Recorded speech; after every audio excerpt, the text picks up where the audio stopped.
इस वीडियो में हम पढ़ेंगे भारतीय विदेश नीति के निर्धारक तत्व, यानी कि भारतीय विदेश नीति किन किन तत्वों द्वारा निर्धारित हुई है या भारतीय विदेश नीति पर कौन कौन से तत्वों का प्रभाव पड़ा है। तो चलिए शुरू करते हैं। भारत की विदेश नीति के निर्माण में जिन तत्वों का विशिष्ट महत्व रहा है वे इस प्रकार हैं। अब देखते हैं कि भारत की विदेश नीति के निर्धारक तत्व कौन कौन से हैं। सबसे पहला तत्व है भौगोलिक तत्व। किसी भी देश की विदेश नीति के निर्माण में उस देश की भौगोलिक परिस्थितियां महत्वपूर्ण होती हैं। यानी कि कोई भी देश होता है, उसकी विदेश नीति के निर्धारण में उसकी भौगोलिक परिस्थितियां महत्वपूर्ण होती हैं। के.एम. पणिक्कर के अनुसार जब नीतियों का लक्ष्य प्रादेशिक सुरक्षा होता है तो उनका निर्धारण मुख्य रूप से भौगोलिक तत्वों से होता है। यानी कि यदि विदेश नीति का निर्धारण सुरक्षा को ध्यान में रखकर किया जाता है तो उसका निर्धारण भौगोलिक तत्वों के आधार पर होता है। नेपोलियन बोनापार्ट ने भी कहा था कि किसी देश की विदेश नीति उसके भूगोल द्वारा निर्धारित होती है। डॉक्टर एयर्स का कहना है कि समझौते तोड़े जा सकते हैं, संधियां भी एक तरफा समाप्त की जा सकती हैं, लेकिन भूगोल अपने शिकार को कसकर पकड़े रहता है। भारत के संदर्भ में ये सभी बातें सही हैं। तो ये तो गया एक भौगोलिक तत्व का सामान्य परिचय कि भौगोलिक तत्व किसी देश की विदेश नीति को किस प्रकार प्रभावित करते हैं। अब देखते हैं कि भारत की विदेश नीति पर भूगोल का क्या प्रभाव पड़ा है। भारत की विदेश नीति के निर्धारण में भारत के आकार, एशिया में उसकी विशेष स्थिति तथा दूर दूर तक फैली हुई भारत की समुद्री और पर्वतीय सीमाओं का विशेष स्थान रहा है।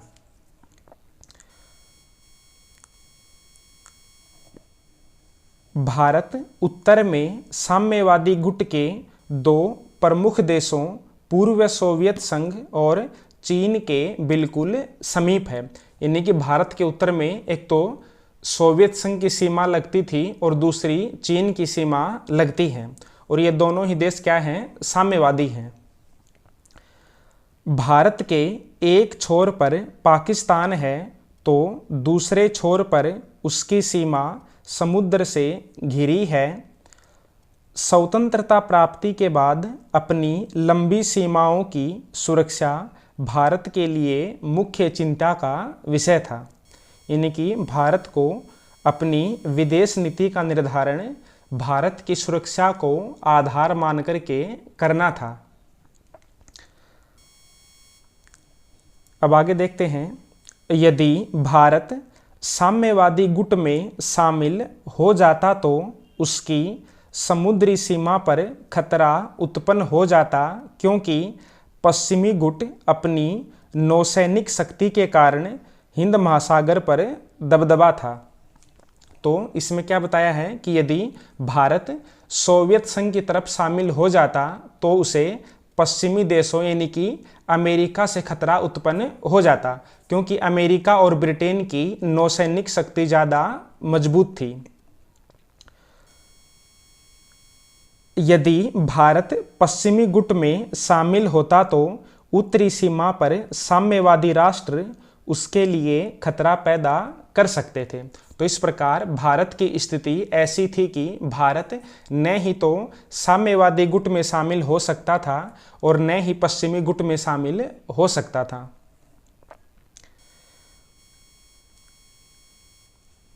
इन परिस्थितियों में भारत ने गुट निरपेक्षता की नीति को अपनाना उचित समझा। तो भारत ने भौगोलिक परिस्थितियों के कारण ही गुटनिरपेक्षता की नीति को अपनाया था। भारत ने कहा कि हम किसी भी गुट में शामिल नहीं होंगे बल्कि गुटनिरपेक्ष रहेंगे। हिंद महासागर में भारत का सबसे बड़ा हित यह है कि यह क्षेत्र स्वतंत्र व शांति का क्षेत्र बना रहे। भारत इस बात को स्वीकार नहीं करता कि ब्रिटेन के इस क्षेत्र से हट जाने से किसी प्रकार की शक्ति शून्यता की स्थिति उत्पन्न हो गई है। यानी कि भारत यह नहीं मानता है कि हिंद महासागर क्षेत्र से ब्रिटेन के जाने से किसी प्रकार की शक्ति शून्यता की धारणा उत्पन्न हुई है। शक्ति शून्यता का मतलब होता है कि जब एक महाशक्ति एक क्षेत्र को खाली करके चली जाती है तो वहां पर जो शक्ति है उसकी शून्यता उत्पन्न हो जाती है। भारत का मानना है कि यदि कोई शक्ति शून्यता उत्पन्न हो भी गई है तो हिंद महासागर के तटवर्ती देश इस शक्ति शून्यता को पूरा करने की क्षमता रखते हैं। तो भारत क्या मानता है कि ब्रिटेन के जाने से यहाँ पर शक्ति शून्यता उत्पन्न नहीं हुई है, और यदि मान लो शक्ति शून्यता उत्पन्न हो भी गई है तो हिंद महासागर के तटवर्ती देश इस शक्ति शून्यता को भर सकते हैं। भारत का मानना है कि हिंद महासागर में महाशक्तियों की गतिविधियां बढ़ जाने से उसकी सीमाओं को खतरा उत्पन्न हो सकता है। भारत भविष्य में कभी भी हिमालय पर्वत और हिंद महासागर व पूर्वी पश्चिमी समुद्रों की उपेक्षा नहीं कर सकता, क्योंकि भारतीय परिवहन, व्यापार व भारतीय सुरक्षा इन्हीं पर निर्भर करती है। तो ये हो गया पहला पॉइंट कि भारतीय विदेश नीति को भारत की भौगोलिक स्थिति किस प्रकार प्रभावित करती है। दूसरा है गुटबंदियां। जब भारत स्वतंत्र हुआ तो विश्व दो गुटों में विभाजित था। अमेरिका और सोवियत संघ में मतभेद इतना अधिक बढ़ गया था कि यह शीत युद्ध में परिवर्तित हो गया। इस स्थिति में भारत के पास दो विकल्प थे, और दो विकल्प कौन कौन से थे? या तो वह किसी एक गुट में शामिल हो जाता या फिर दोनों ही गुटों से अलग रहता, दोनों ही गुटों से निरपेक्ष रहता।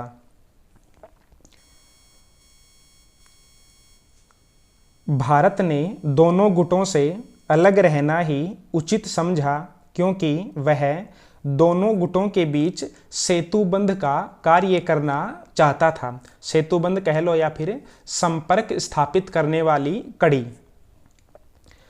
भारत द्वारा गुटनिरपेक्षता की नीति को अपनाने का कारण यही था कि दोनों गुटों से अलग रहने में भारत को कोई हानि नहीं थी, और भारत का हित दोनों गुटों के मध्य तनाव में कमी होने में ही निहित था। एक और विश्व युद्ध भारतीय अर्थव्यवस्था को ध्वस्त कर देता।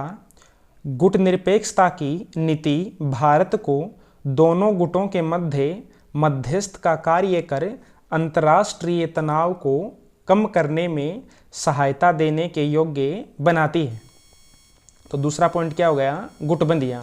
तो भारत जब स्वतंत्र हुआ था उस समय विश्व दो गुटों में बटा हुआ था। एक था पूर्वी गुट जिसका नेता सोवियत संघ था, और दूसरा था पश्चिमी गुट जिसका नेता अमेरिका था, और इन दोनों के मध्य शीत युद्ध चल रहा था।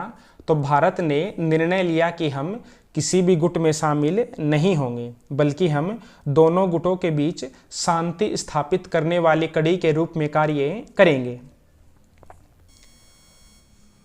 तीसरा निर्धारक तत्व है विचारधाराओं का प्रभाव। भारत की विदेश नीति के निर्धारण में शांति और अहिंसा पर आधारित गांधीवादी विचारधारा का भी गहरा प्रभाव रहा है। इस विचारधारा से प्रभावित होकर ही संविधान के अनुच्छेद 51 में राज्य के नीति निर्देशक तत्वों के अंतर्गत विश्व शांति की चर्चा की गई है। हडसन लिखते हैं कि गांधी के शांतिवाद ने देश को यह भरोसा दिलाया है कि विश्व में शांति समझौतों से ही स्थापित हो सकती है। तो इस प्रकार भारत की विदेश नीति पर गांधीवादी विचारधारा का भी प्रभाव है। बुद्ध द्वारा प्रतिपादित तथा अशोक द्वारा प्रचारित अहिंसा की संकल्पना और अकबर व शिवाजी द्वारा प्रदर्शित सहिष्णुता की भावना ने भारत की विदेश नीति को समान रूप से प्रभावित किया है। तो बुद्ध और अशोक की अहिंसा और अकबर तथा शिवाजी की धार्मिक सहिष्णुता ने भारत की विदेश नीति को प्रभावित किया है। भारतीय विदेश नीति अरविंद टैगोर तथा एम.एन. राय के मानवतावादी विचारों को भी दर्शाती है। भारतीय झंडे में अशोक चक्र इस बात का प्रतीक है कि भारत विश्व में शांति व मित्रता स्थापित करना चाहता है। तो ये हो गया तीसरा पॉइंट, विचारधाराओं का प्रभाव। अब चौथा निर्धारक तत्व है आर्थिक तत्व। भारत की आर्थिक उन्नति तभी संभव थी जब अंतर्राष्ट्रीय शांति बनी रहे। भारत का अधिकांश व्यापार पाश्चात्य देशों के साथ था और पाश्चात्य देश भारत का शोषण कर सकते थे।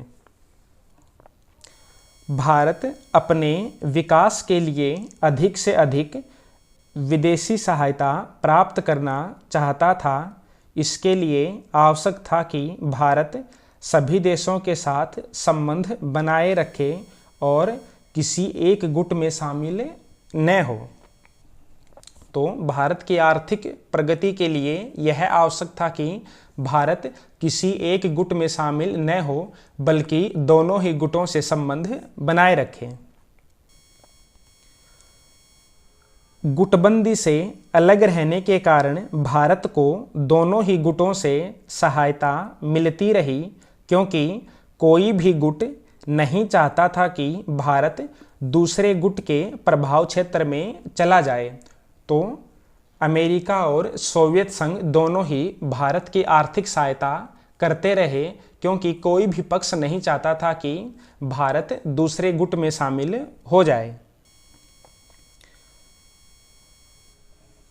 सोवियत संघ के विघटन के बाद तथा वैश्वीकरण की परिस्थितियों में आर्थिक संबंध महत्वपूर्ण हो गए हैं। विश्व के शक्तिशाली देश भारत से संबंध स्थापित करना चाहते हैं, क्योंकि भारत एक उभरती हुई अर्थव्यवस्था एवं उभरता हुआ एक बड़ा बाजार है। तो शीत युद्ध के दौरान तो भारत की आर्थिक नीति इस बात से निर्धारित होती रही कि भारत किसी भी गुट में शामिल नहीं होगा और दोनों गुटों से आर्थिक सहायता लेगा। लेकिन सोवियत संघ का विघटन होने के बाद जब वैश्वीकरण आ गया, तो भारत से जो शक्तिशाली देश हैं वे संबंध स्थापित करना चाहते हैं, क्योंकि भारत एक उभरती हुई अर्थव्यवस्था है और एक बड़ा बाजार है। तो ये हो गया चौथा निर्धारक तत्व है आर्थिक तत्व। अब विदेश नीति का पांचवा तत्व है सैनिक तत्व। भारत सैनिक दृष्टि से शक्तिशाली राष्ट्र नहीं था। वह अपनी रक्षा के लिए पूरी तरह विदेशों पर निर्भर था। भारत की कमजोर स्थिति उसे इस बात के लिए बाध्य करती रही कि विश्व की सभी महत्वपूर्ण शक्तियों के साथ मैत्री संबंध बनाए रखे जाएं। तो भारत क्या था, सैनिक दृष्टि से कमजोर था, इसलिए भारत इस बात के लिए बाध्य था, मजबूर था कि विश्व की सभी शक्तियों से संबंध बना करके रखा जाए। भारत प्रारंभ से ही राष्ट्रमंडल का सदस्य बना रहा क्योंकि सैनिक दृष्टि से भारत ब्रिटेन पर ही निर्भर था। तो ये हो गया आर्थिक तत्व। अब छठा निर्धारक तत्व है पंडित नेहरू का व्यक्तित्व। तो विदेश नीति पर पंडित नेहरू के व्यक्तित्व का भी प्रभाव पड़ा है। पंडित जवाहरलाल नेहरू न केवल भारत के प्रधानमंत्री थे बल्कि विदेश मंत्री भी थे। उनके व्यक्तित्व की छाप विदेश नीति पर स्पष्ट दिखाई देती है। वे साम्राज्यवाद, उपनिवेशवाद, रंगभेद और फांसीवाद के विरोधी थे। वे अंतर्राष्ट्रीय विवादों को शांतिपूर्ण उपायों से सुलझाने के समर्थक थे। तो नेहरू क्या थे? साम्राज्यवाद, उपनिवेशवाद और फांसीवाद के विरोधी थे और चाहते थे कि अंतर्राष्ट्रीय विवादों को शांतिपूर्ण तरीकों से निपटाया जाए। वे भारत के लिए गुटनिरपेक्षता की नीति को सर्वोत्तम मानते थे। वर्तमान में भारत की विदेश नीति का जो रूप है वह नेहरू के विचारों का ही मूर्त रूप है। यदि राष्ट्र का नेतृत्व नेहरू के हाथ में नहीं होता तो दूसरे प्रकार की विदेश नीति की पर्याप्त संभावना थी, जैसा कि दक्षिणी पूर्वी एशियाई देशों व पाकिस्तान के उदाहरण से भी स्पष्ट है। तो भारत की विदेश नीति पर जवाहरलाल नेहरू के व्यक्तित्व का प्रभाव भी पड़ा है। इस बात की पूरी संभावना है कि यदि नेहरू की जगह है कोई दूसरा व्यक्ति प्रधानमंत्री होता तो किसी दूसरे प्रकार की विदेश नीति का निर्धारण हो सकता था। जैसे कि जो दक्षिणी पूर्वी एशिया के देश हैं और पाकिस्तान हैं वे गुटबंदी में शामिल हो गए थे, तो हो सकता है उसी तरह भारत भी गुटबंदी में शामिल हो जाता। अब सातवां तत्व है राष्ट्रीय हित। पंडित नेहरू ने संविधान सभा में कहा था कि किसी भी देश की विदेश नीति का आधार उसके राष्ट्रीय हितों की सुरक्षा होती है और भारत की विदेश नीति का भी यही उद्देश्य है। भारत के दो प्रकार के राष्ट्रीय हित हैं, स्थायी और अस्थायी। स्थायी का मतलब ऐसे हित जो जिनके साथ समझौता नहीं किया जा सकता है, वे अत्यंत आवश्यक होते हैं, जैसे देश की सुरक्षा और अखंडता। दूसरे होते हैं अस्थायी, यानी कि जिनके साथ समझौता हो सकता है। भारत की विदेश नीति में राष्ट्रीय हितों का सबसे बड़ा स्थान है। राष्ट्रीय हितों के संदर्भ में ही भारत ने पश्चिमी एशिया के संकट में इजराइल की बजाय अरब राष्ट्रों का सदैव ही समर्थन किया है। गुटनिरपेक्ष होते हुए भी 1971 में सोवियत संघ के साथ एक 20 वर्षीय संधि की थी। भारत की विदेश नीति दूसरे देशों के आंतरिक मामलों में हस्तक्षेप के विरुद्ध है, लेकिन अपने राष्ट्रीय हितों को ध्यान में रखते हुए ही भारत ने अफगानिस्तान में सोवियत संघ के हस्तक्षेप की आलोचना नहीं की। भारत निशस्त्रीकरण का प्रबल समर्थक होने के बावजूद भी NPT यानी कि नॉन प्रोलिफरेशन ट्रीटी, जिसको हिंदी में बोलते हैं परमाणु अप्रसार संधि, तथा CTBT पर हस्ताक्षर करने से मना कर दिया क्योंकि भारत का नाभिकीय विकल्प राष्ट्रीय सुरक्षा का एक अंग है। तो ये हो गया सातवां पॉइंट, राष्ट्रीय हित, यानी कि भारत की विदेश नीति इसके राष्ट्रीय हितों से भी निर्धारित होती है। जो CTBT है उसकी फुल फॉर्म होती है कंप्रिहेंसिव टेस्ट बैन ट्रीटी। अब आठवां निर्धारक तत्व है ऐतिहासिक परंपराएं।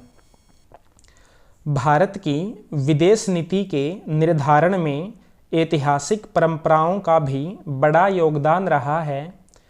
प्राचीन काल से ही भारत की नीति शांतिप्रिय रही है। भारत ने किसी भी देश पर प्रभुत्व स्थापित करने का प्रयत्न नहीं किया।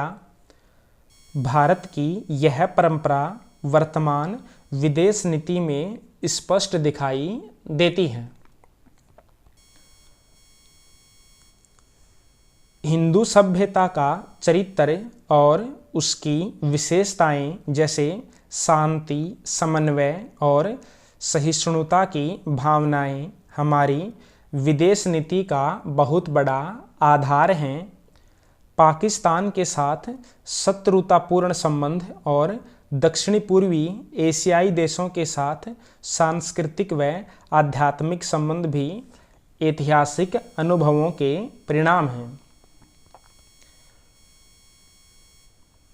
भारत की शांतिपूर्ण विदेश नीति सहिष्णुता, उदारता और मानवतावादी दृष्टिकोण पर आधारित है। चीन और पाकिस्तान के आक्रमणों का सामना करते हुए भी भारत ने अपने आक्रमणकारियों के प्रति मित्रता का हाथ बढ़ाया है। पंचशील के सिद्धांतों पर गांधी की अहिंसा और बुद्ध के अष्टमार्ग का प्रभाव है। अब आपको ये बताना है कमेंट करके कि पंचशील सिद्धांत किन दो देशों के मध्य हुए थे। अब विदेश नीति का 9वां निर्धारक तत्व है आंतरिक शक्तियों और दबावों का प्रभाव। जब राष्ट्र आंतरिक दृष्टि से अधिक सुदृढ़ और मनोवैज्ञानिक रूप से एकता के सूत्र में बंधा होता है तो राष्ट्र की विदेश नीति अधिक स्पष्ट, सुदृढ़ और प्रभावशाली होती है। लेकिन जब राष्ट्र आंतरिक मतभेदों के कारण विभाजित रहता है और राजनीतिक अस्थिरता पाई जाती है तो विदेश नीति शिथिल, निष्क्रिय और प्रभावहीन होती है।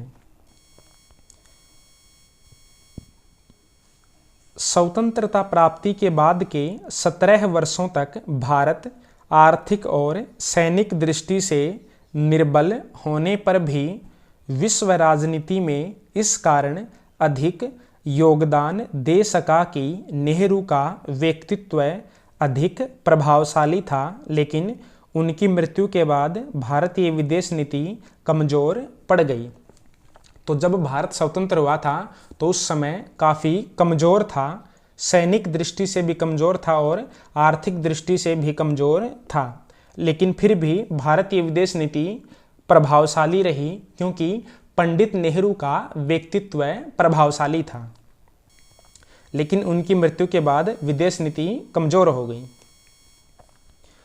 1971 से 1977 तथा पुनः 1980 में इंदिरा गांधी का व्यक्तित्व उभरकर सामने आया तो भारतीय उपमहाद्वीप में उनके व्यक्तित्व का निर्णायक प्रभाव पड़ने लगा।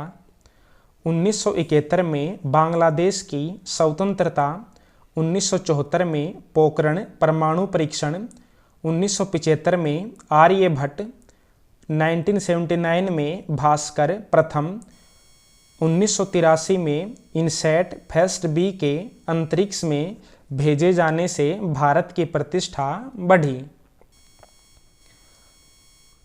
आंतरिक दृष्टि से कमजोर होने और भ्रष्टाचार के आरोपों से घिर जाने के कारण राजीव गांधी का व्यक्तित्व कम से कम श्रीलंका, पाकिस्तान और अमेरिका के संदर्भ में प्रभावशाली नहीं रहा।